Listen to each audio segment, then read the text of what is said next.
नमस्कार, news blast देख रहे हैं आप और आपके साथ हूं मैं जयती मिश्रा।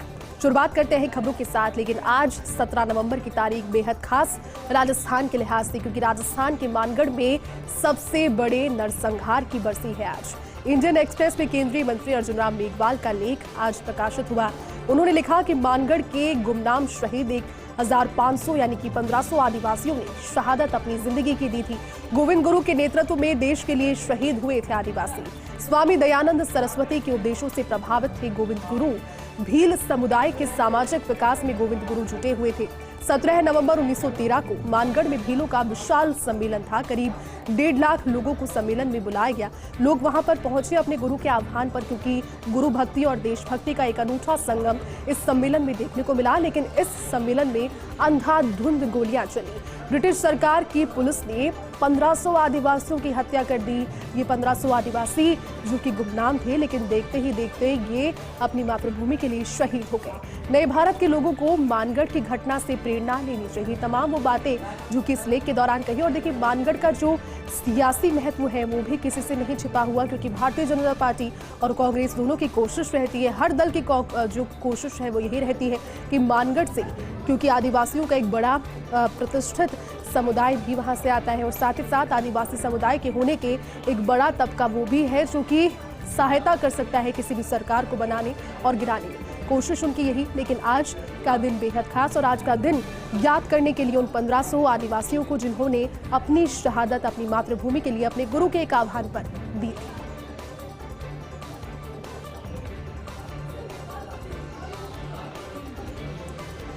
चूरू के सरदार शहर विधानसभा सीट पर उपचुनाव की अब बात कर लेते हैं। ये उपचुनाव जो कि सरकार के इस कार्यकाल का अंतिम उपचुनाव होगा। कोशिश यही कर रही है कांग्रेस की किसी तरह से, क्योंकि इससे पहले के 3 उपचुनाव हुए हैं, उसमें जीत कांग्रेस ने दर्ज की है। इस बार फिर से कांग्रेस प्रत्याशी को चुना जो गया है वो परिवार के भीतर से, यानी कि एक तरीके की सहानुभूति भी इन वोटों में तब्दील हो पाए। कांग्रेस प्रत्याशी अनिल शर्मा के समर्थन में चुनावी सभा आज हुई, क्योंकि नामांकन उन्होंने आज अपना दाखिल किया था। सीएम अशोक गहलोत ने चुनावी सभा को संबोधित किया। कहा, अनिल शर्मा जी को आप जिताओ। मैंने पंडित जी के समय में भी काम में कोई कमी नहीं रखी थी। और ऐसा कह के उन्होंने पंडित भंवरलाल शर्मा को आज एक बार फिर से याद किया, नमन किया। उन्होंने आगे कहा कि पंडित जी की अनुशंसा पर हम 100 बेड का हॉस्पिटल बना रहे हैं। राजस्थान में भी बेहतर काम हो रहा है। 1 करोड़ लोगों को पेंशन दी जा रही है। हम कोई कमी नहीं रख रहे। हिंदुस्तान में स्वास्थ्य के क्षेत्र में जो काम हमारी सरकार कर रही है वो और कहीं नहीं हो रहा। योजनाओं में भी हमने कोई कमी नहीं रखी। ये सभी बातें आज मुख्यमंत्री अशोक गहलोत ने, क्योंकि देखिए जनसभा को एक उन्होंने संबोधित किया था। नामांकन दाखिल आज जब अनिल शर्मा ने किया, जो कि पुत्र है स्वर्गीय पंडित भंवरलाल शर्मा के, और भंवरलाल शर्मा का नाम जहन में आते ही सरदार शहर की वो अजय सीट उनके साथ में जहन में नाम याद आता है, जो लगातार वो जीतते रहे। 7 बार विधायक वहां से रहे। खासतौर पर उनके लिए एक बात काफी फेमस थी, उनके जिस तरह का व्यक्तित्व था, उनके लिए कहा जाता था कि जिस भी पार्टी के या जिस भी दल के समर्थन में होते थे, जीत वहां पर दर्ज कराते थे। और कई बार भी कांग्रेस के लिए उन्होंने संकट मोचक की भूमिका निभाई थी। और आज इन सभी चीजों की वजह से उनके निधन के उपरांत खाली हुई इस सरदार शहर विधानसभा सीट पर जो उपचुनाव होने वाला है, बाई इलेक्शन होने वाला है, उसको लेकर के नामांकन उनके पुत्र ने दाखिल किया। पार्टी की ओर से उन्हें उम्मीदवार बनाया गया, क्योंकि इससे पहले भी जो 3 उपचुनाव हुए थे उसमें कहीं ना कहीं जो सहानुभूति कार्ड है उसका फायदा कांग्रेस को देखने को मिला था। लेकिन आज का संबोधन भी बेहद खास रहा, क्योंकि आज सीएम अशोक गहलोत ने यह भी कहा कि पंडित जी जब जीवित थे तभी भी किसी तरह से कोई कमी उनके क्षेत्र में, उनकी विधानसभा सीट पर और पूरे क्षेत्र के लोगों के लिए रखी नहीं गई। लेकिन आने वाले दिनों में भी उनके पुत्र उनके पद चिन्हों पर चलकर क्षेत्र की जनता के विकास के लिए कार्य करेंगे, और उसके लिए उन्हें जिताने की जरूरत है। ये तमाम बातें उन्होंने आज इस जनसभा को संबोधित करते हुए कही।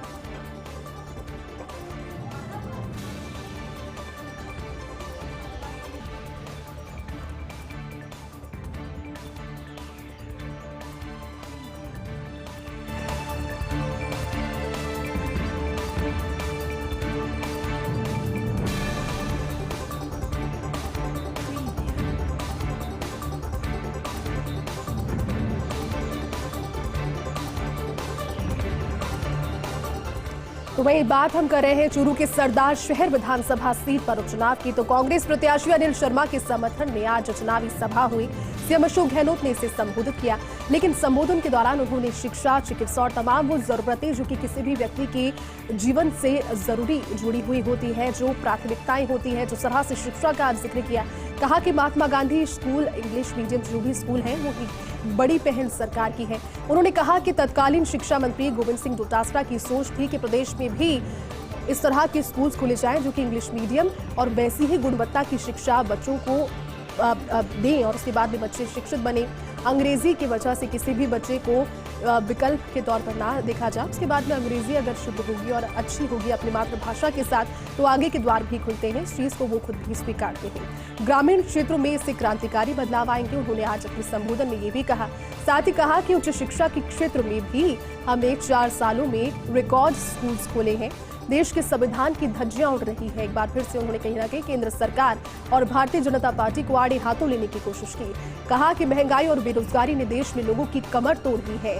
हम लोग 3,55,000 नौकरियां दे रहे हैं, निजी क्षेत्र में भी रोजगार मिले इसके लिए भी काम हो रहे हैं। और यहाँ वो कहीं ना कहीं कुल मिलाकर के जो अभी जयपुर और जोधपुर में मेगा जॉब फेयर्स हैं उनका जिक्र उन्होंने किया। इस बात के माध्यम से ये भी कहा कि सामाजिक सुरक्षा सुनिश्चित हो और उसको लेकर के योजनाएं बनाई जाए, इस पर सरकार का यानी कि हमारा फोकस भी है। राहुल गांधी की यात्रा भी इसी के लिए है कि सामाजिक योजनाएं जो लोगों के जीवन से जुड़ी हुई है, जिसमें उनके सुधार के लिए, उनकी बेहतरी के लिए और चीजें ऐड करती जाए सरकार। और इसी वजह से राहुल गांधी भारत जोड़ो यात्रा पर निकले हुए हैं। 71वां दिन उनकी भारत जोड़ो यात्रा का है। राहुल गांधी की भारत जोड़ो यात्रा से भाजपा विचलित हो गई है। भाजपा नेताओं के बयान उपचुनाव को लेकर हास्यास्पद है। ये भी उन्होंने कहा कि अगर वैसा सोच रहे हैं तो फिर अशोक पिंचा को बलि का बकरा क्यों बनाया गया। मैं उम्मीद करता हूं कि अनिल शर्मा वकील बनकर पंडित जी की तरह पैरवी करते रहेंगे। मैं खुद नामांकन रैली में आया हूं। मेरी ये अपील है कि जो रिश्ता आपने उनके साथ रखा वही रिश्ता यहाँ पर भी अपनाए। पंडित जी को सच्ची श्रद्धांजलि देते हुए आप अनिल शर्मा को कामयाब करें। साथ ही उन्होंने ये भी कहा कि राजस्थान में कांग्रेस 8 उपचुनावों में से 6 उपचुनाव जीती है। केवल सरदार शहर चुनाव ही नहीं बल्कि राजस्थान के लिए ये सिर्फ उस शहर के लिए, क्षेत्र के लिए नहीं, पूरे राजस्थान के लिए एक महत्वपूर्ण चुनाव है। ये सीट बहुत ज्यादा महत्वपूर्ण है और इस तरह से कांग्रेस प्रत्याशी अनिल शर्मा के समर्थन में उन्होंने वोट की अपील भी अपने संबोधन के दौरान आज जनता से। प्रदेश में यूरिया की किल्लत को लेकर सीएम अशोक गहलोत गंभीर है। मुख्यमंत्री अशोक गहलोत ने ट्वीट कर ये जानकारी दी। उन्होंने साथ ही किसानों से अपील भी की। कहा कि राज्य में इस वर्ष अच्छी वर्षा से यूरिया की मांग में वृद्धि हुई है। समय से पूर्व बुआई होने की वजह भी यूरिया की मांग है। इसमें यूरिया की इन दिनों मांग और भी ज्यादा यानी कि डिमांड बढ़कर सामने आ रही है और ऐसे में कृषकों से अनुरोध है कि यूरिया का आवश्यकता अनुसार ही प्रयोग करें। किसी भी सूरत में वो वेस्ट ना हो, क्योंकि उतना भी किसी और कृषक के लिए, किसी और व्यक्ति के लिए पर्याप्त हो सकता है उसके उपयोग के लिए। ये भी कहा कि आवश्यकता के अनुरूप ही यूरिया को खरीदे, भी अनावश्यक रूप से अग्रिम भंडारण ना करें। कई बार लोग इस चीज की वजह से कबोपेश में होते हैं और सोचते हैं कि शायद आगे जाकर इस तरह की खाद, डीएपी या फिर यूरिया उन्हें ना मिल पाए। उसको लेकर वो खेती को लेकर चिंतित इतने हो जाते हैं कि अनावश्यक भंडारण उसका करने लगते हैं, बहुत सारा स्टॉक जमा कर लेते हैं। लेकिन फिर ये कहना उनका कि आगे भी इसकी दिक्कत नहीं होगी अगर आप उतना ही खरीदेंगे, उतनी ही यूरिया क्रय करेंगे जितनी की जरूरत है, ताकि यूरिया की मांग और खपत का संतुलन कायम रहे। यानी कि जो डिमांड है और जो सप्लाई है उसके बीच में गैप बहुत ज्यादा ना आए। पर्याप्त आपूर्ति के लिए राज्य सरकार केंद्र के संपर्क में लगातार है और कोशिश राज्य सरकार की ओर से यही जारी है कि लगातार इसकी खेप पर खेप भेजते जाएं और उसके बाद में कोई भी किसान यूरिया या फिर डीएपी के अभाव में अपनी खेती की वजह से चिंतित ना। अब बात करते हैं जय माकन के इस्तीफा प्रकरण पर। तो जानकार सूत्रों के हवाले से बड़ी खबर सामने आ रही है। राजस्थान में फिलहाल कोई बदलाव नहीं होगा। हालांकि 8 नवंबर को एक पत्र के जरिए आलाकमान के सामने यानी कि मल्लिकार्जुन खड़गे के सामने, जो कि राष्ट्रीय अध्यक्ष कांग्रेस के हैं, उनके सामने अपना इस्तीफा पेश किया है अजय माकन ने। ये जानकारी भी सामने आई थी, लेकिन उसके बाद में सवाल यही था कि कांग्रेस में राजस्थान प्रदेश कांग्रेस के नए प्रभारी कौन होंगे। लेकिन बड़ी खबर, राजनीतिक विश्लेषक और विशेषज्ञ यही बता रहे हैं कि राजस्थान में इस मौके पर यानी कि फिलहाल के सर्कमस्टांसेस को देखते हुए कोई बदलाव नहीं होगा। हालांकि किसी और वरिष्ठ कांग्रेस नेता को अतिरिक्त प्रभार सौंपा जा सकता है। प्रदेश कांग्रेस प्रभारी का अतिरिक्त प्रभार सौंपा जा सकता है प्रदेश से ही किसी वरिष्ठ चेहरे को, और जल्द ही कांग्रेस आलाकमान इस संबंध में आदेश भी जारी कर सकता है। क्योंकि देखिए, नाम कई सामने आ रहे थे कि कौन अगला प्रभारी होगा उनके इस्तीफे के बाद में, लेकिन उनका ये भी कहना कि दिल्ली में एक अहम जिम्मेदारी अब के लिए उनकी जो पूरी कोशिश है वो रहेगी।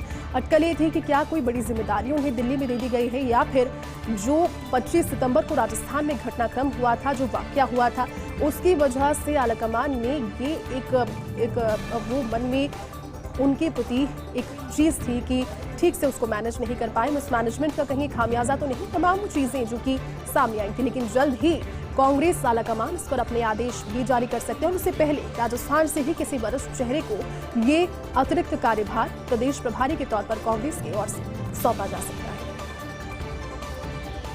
मंशा नेक, दिक्कतें अनेक। अस्पताल को साफ सुथरा रखने की दिशा में सख्ती से ये खबर जुड़ी हुई है। प्रशासन ने गंदगी फैलाने वालों पर 500 रुपए की पेनल्टी तय की है, लेकिन इस पेनल्टी को लागू करने में कई प्रकार की दिक्कतें आएंगी।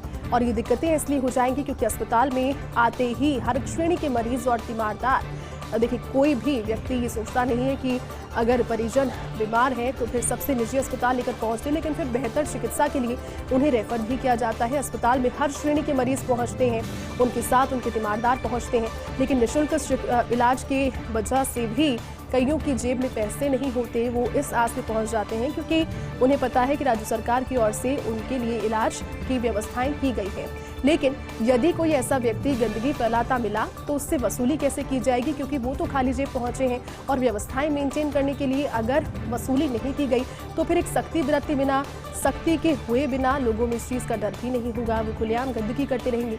लेकिन इसके अलावा सख्ती के दौरान अवैध वसूली की शिकायतें भी आम हो जाएगी, क्योंकि अगर सख्ती बढ़ती भी जा रही है तो कई मौकों पर ऐसा भी देखने को मिलता है कि सिर्फ शिकायत के बदौलत या फिर सिर्फ शिकायत के सहारे लोगों से अवैध वसूली भी हो रही है। लोग इसकी भी शिकायत कर सकते हैं, और शिकायतों की पुष्टि के लिए अस्पताल प्रशासन के पास कोई खास इंतजाम नहीं है। ऐसा कोई इंतजाम फिलहाल नहीं है अस्पताल प्रशासन के पास में जो ये बता सके जो शिकायतें की गई है वो वास्तविक है या फिर सिर्फ और सिर्फ अवैध वसूली का एक जरिया।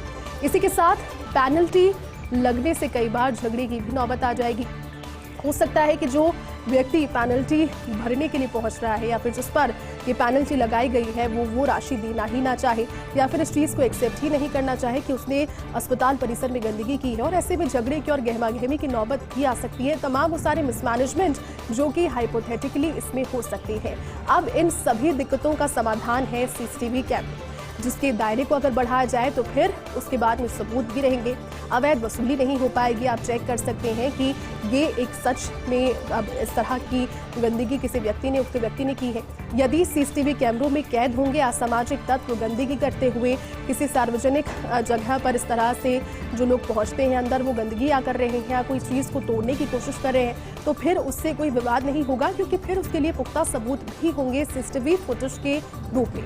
लेकिन सवाल ऐसे में ये है कि क्या पूरे अस्पताल को ऐसे में कैमरे की जद में ले लिया जाएगा, और अगर ऐसा होता है तो प्रभावी मॉनिटरिंग कैसे की जाएगी, क्योंकि बिना मॉनिटरिंग के अगर कैमरे लगा भी दिए जाते हैं और अगर उन पर मेंटेनेंस नहीं होती है तो कई मौकों पर ऐसा देखने को मिला है कि कैमरा है, वारदात हो गई, लेकिन जब चेक किया तो कैमरा बंद। तो कोशिश यही कि अगर पूरे अस्पताल के परिसर को कैमरे की मॉनिटरिंग और कैमरे की देखरेख से अगर ये चीज़ हो पाए तो उससे बेहतर होगा। लेकिन फिर मंशा तो नेक है, लेकिन इसके सामने दिक्कतें और मिसमैनेजमेंट की जो परेशानियां हैं, जो पॉइंट्स हैं, वो भी कई हैं।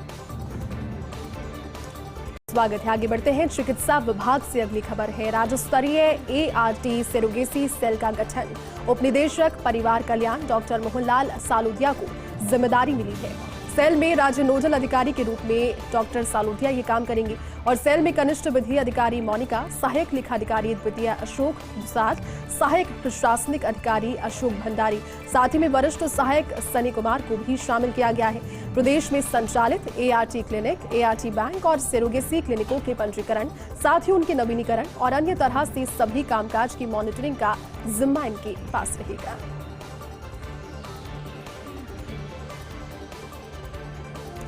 चिकित्सा विभाग से बड़ी खबर है। नवीनीकरण और अन्य तरह के कार्यों का जिम्मा रहेगा। राज्य स्तरीय एआरटी सेरोगेसी सेल का गठन।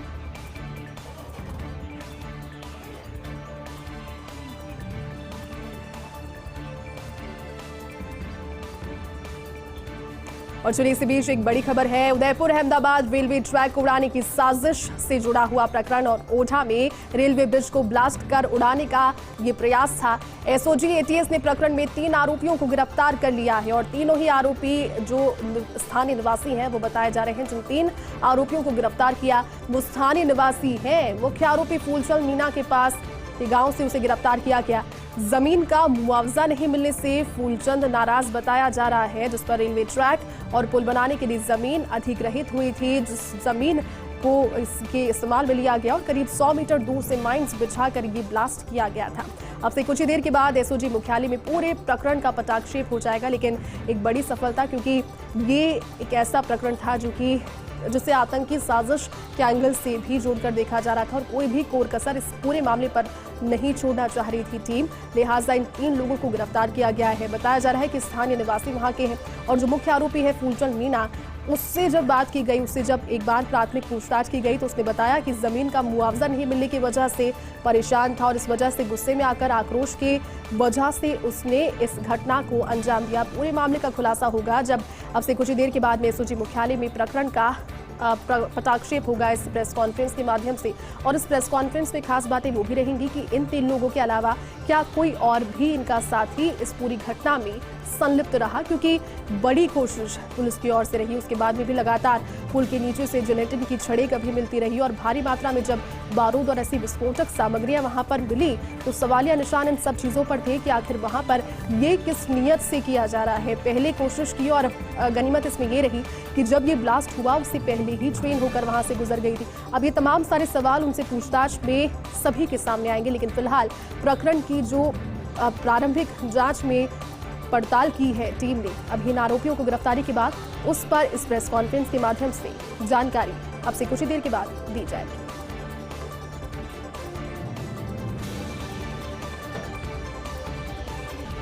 राजस्थान खाद्य सुरक्षा प्राधिकरण में नियुक्तियां। कैंस के अध्यक्ष डॉक्टर अनंत शर्मा को सदस्य बनाया गया।